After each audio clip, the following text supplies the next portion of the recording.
കർക്കിടക മാസത്തിൽ പത്തൽ കഴിക്കണം എന്നല്ലേ പറയാ. അപ്പം നമുക്ക് പത്തല കഴിക്കാനുള്ള ശ്രമം തുടങ്ങാം. അപ്പോൾ ഇന്നത്തെ സ്പെഷ്യൽ പറയണത് ചേനത്തണ്ടും ചേനയുടെ ഇലയും കേട്ടോ, തോരനാണ് വെക്കുന്നത്. നമ്മൾ ഇതിന് മുന്നേയും നമ്മൾ ഇതുപോലെ കർക്കിടക മാസത്തിലെ വീഡിയോസ് ഇലയുടെ തന്നെ വീഡിയോസ് ഇട്ടിട്ടുണ്ട്.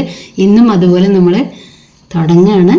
ചേനത്തണ്ടും ചേനയുടെ ഇലയും കൂടി നമുക്കൊരു തോരൻ വെച്ചിട്ട് ഇന്നത്തെ ഉച്ചയൂണ് അടിപൊളിയാക്കാം. അപ്പം നിങ്ങളും പോരെ നമുക്ക് ഇന്നത്തെ സ്പെഷ്യൽ വീഡിയോയിലേക്ക് കേട്ടോ. ഗ്രാമങ്ങളിലൊക്കെ ജീവിക്കുന്ന ആളുകൾക്ക് ഇതുപോലെ ഇലകളൊന്നും കിട്ടാൻ യാതൊരു ക്ഷാമവും ഇല്ല കേട്ടോ. എല്ലാ ഇലയും കിട്ടും. ഈ 10 ഇലയും നമുക്ക് നമ്മുടെ പറമ്പിലോ അല്ലെങ്കിൽ നമുക്ക് കിട്ടാവുന്ന സ്ഥലങ്ങളൊക്കെ ഉണ്ട്. അപ്പം കർക്കിടക മാസത്തിൽ 10 ഇല കഴിക്കുക എന്ന് പറയുമ്പോൾ ഗ്രാമങ്ങളിലും ഇതുപോലെ ഉൾഗ്രാമങ്ങളിലൊക്കെ ഉള്ള ആളുകൾക്ക് എവിടെയും പോകേണ്ടി വരില്ല. കർക്കിടക മാസത്തിൽ പന്നത്തരത്തിൻ്റെ കാലം എന്നല്ലേ പറയാ. പന്ന ഒന്നും ഗ്രാമത്തിലുള്ളവർക്ക് ഉണ്ടാവില്ല. കാരണം ഇതുപോലെയുള്ള ഇലകളൊക്കെ എല്ലാ ഭാഗങ്ങളിലും ഉണ്ടാവും. പക്ഷെ പുറത്തൊക്കെ വിദേശത്തൊക്കെ താമസിക്കുന്ന ആളുകൾക്കൊന്നും ഇത് കിട്ടാൻ വളരെ ബുദ്ധിമുട്ടായിരിക്കില്ലേ. അപ്പം നമ്മൾ ഇതുപോലെ വീഡിയോ ഒക്കെ ഇടുമ്പോൾ അവർ വിചാരിക്കുന്നു എത്ര ഈസി ആയിട്ടല്ലേ അവർ പറമ്പിൽ കൂടെയൊക്കെ പോയി പറിച്ചു കൊണ്ടുവന്ന് തോരൻ വയ്ക്കുന്നവർക്ക് നല്ല ആഗ്രഹം ഉണ്ടാവും ഇതുപോലെയൊക്കെ ഇങ്ങനെയുള്ള വീഡിയോസ് കാണാൻ. അപ്പോൾ നിങ്ങൾക്കും കൂടിയും വേണ്ടിയിട്ട് സ്പെഷ്യലായിട്ട് നമ്മളിന്ന് ചേനത്തണ്ട് തോരൻ വയ്ക്കുകയാണ് കേട്ടോ.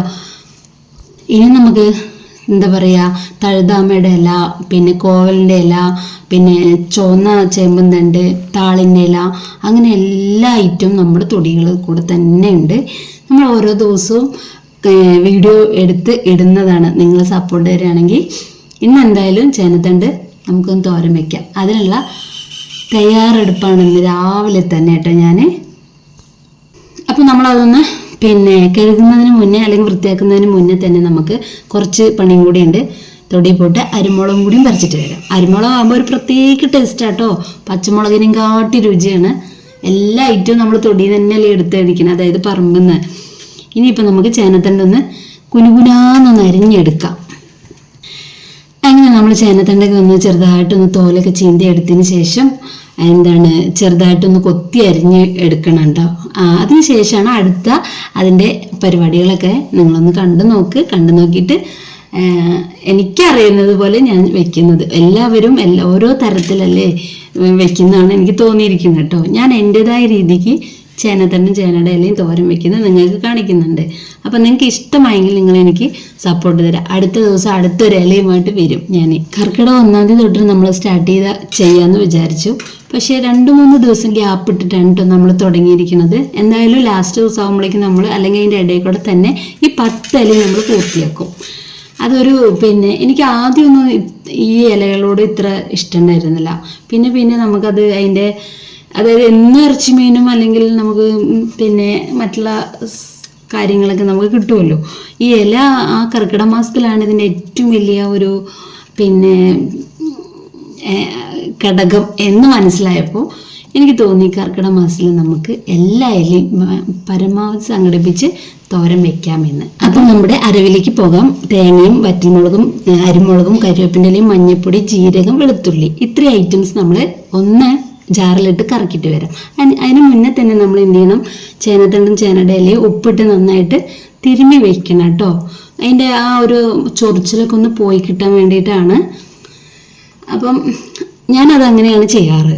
കാരണം നന്നായിട്ട് തിരുമ്പി ഉപ്പിട്ട് നന്നായിട്ട് തിരുമ്മിയതിന് ശേഷം ഒരു 10 മിനിറ്റ് 5 മിനിറ്റ് അല്ലെങ്കിൽ ഒരു 10 മിനിറ്റ് വെച്ചാൽ ഒന്നും കൂടി നമുക്ക് പേടിയില്ലാതെ കഴിക്കാം. ചൊറിച്ചിലോ അങ്ങനെ ഒന്നും ഉണ്ടാവില്ല. ഫ്രഷായിട്ട് നമുക്ക് കിട്ടും. അപ്പം അതിന് ശേഷം നമ്മൾ ചേനയുടെ ഇല നന്നായിട്ടൊന്ന് കഴുകി വാരി വെള്ളമെല്ലാം ഊറ്റിയെടുത്തതിന് ശേഷമാണ് നമ്മൾ തോരൻ റെഡിയാക്കാൻ പോകുന്നത്. അപ്പം ഇനി നന്നായിട്ടൊന്ന് കഴുകി വാരി വെള്ളമെല്ലാം കളഞ്ഞിട്ട് നമുക്ക് തോരൻ റെഡിയാക്കാനുള്ള തയ്യാറെടുപ്പിലേക്ക് പോകാം അല്ലേ. അതിനുശേഷം നമ്മൾ മിക്സിയിൽ നന്നായിട്ടൊന്ന് അരപ്പൊക്കെ ഒന്ന് റെഡിയാക്കി എടുത്തിട്ടുണ്ട്. പിന്നെ നമ്മളൊരു സവാളയും കൂട്ടുന്നുണ്ട് കേട്ടോ. അതിൻ്റെ കൂട്ടത്തിൽ നല്ല ടേസ്റ്റാണ്, നിങ്ങളും കൂട്ടി നോക്കൂ. അതിന് ശേഷം നമ്മൾ ചട്ടി വെച്ച് എണ്ണ ഒഴിച്ച് കടുക് പൊട്ടിച്ചതിന് ശേഷം വറ്റൽമുളകും ഇട്ട് പിന്നെ നമ്മുടെ മെയിൻ താരം ചേനത്തണ്ടും ചേനയുടെ ഇലയും നമ്മളതും കൂടി കൊട്ടി കൊടുത്തിട്ടുണ്ട്. അതിന് ശേഷം സവോള ഇട്ടു. പിന്നെ വന്നിട്ട് നമ്മൾ അരപ്പൊക്കെ റെഡിയാക്കി വെച്ചില്ലേ, അതും അതിനകത്തേക്ക് ആഡ് ചെയ്തിട്ടുണ്ട്.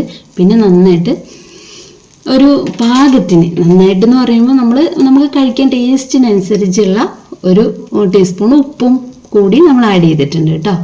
ഉപ്പ് എന്തായാലും അത്യാവശ്യമാണല്ലോ അല്ലേ? ഇനി നമുക്ക് നന്നായിട്ടൊന്ന് ഇളക്കി കൊടുത്തിട്ട് പൊതുക്കി വെക്കാം കേട്ടോ. ഫസ്റ്റ് പൊതുക്കി വെച്ചതിന് ശേഷം അടച്ചു വെക്കാം. അടച്ചു വെച്ചതിന് ശേഷം തീ നന്നായിട്ട് കുറച്ച് വെച്ചിട്ട് നല്ലപോലെ വെള്ളമെല്ലാം വറ്റി, ഒരു തുള്ളി വെള്ളം ഞാൻ ആഡ് ചെയ്തിട്ടില്ല കേട്ടോ. ചിലവരൊക്കെ അരപ്പിൻ്റെ വെള്ളം കൂടി കൂട്ടാറുണ്ട്, പക്ഷെ ഞാനത് ചെയ്തിട്ടില്ല. ചേമ്പിൻ്റെ ആ തണ്ട് തന്നെ ഉള്ള വെള്ളം ഇതാ വന്നിട്ടുണ്ട്.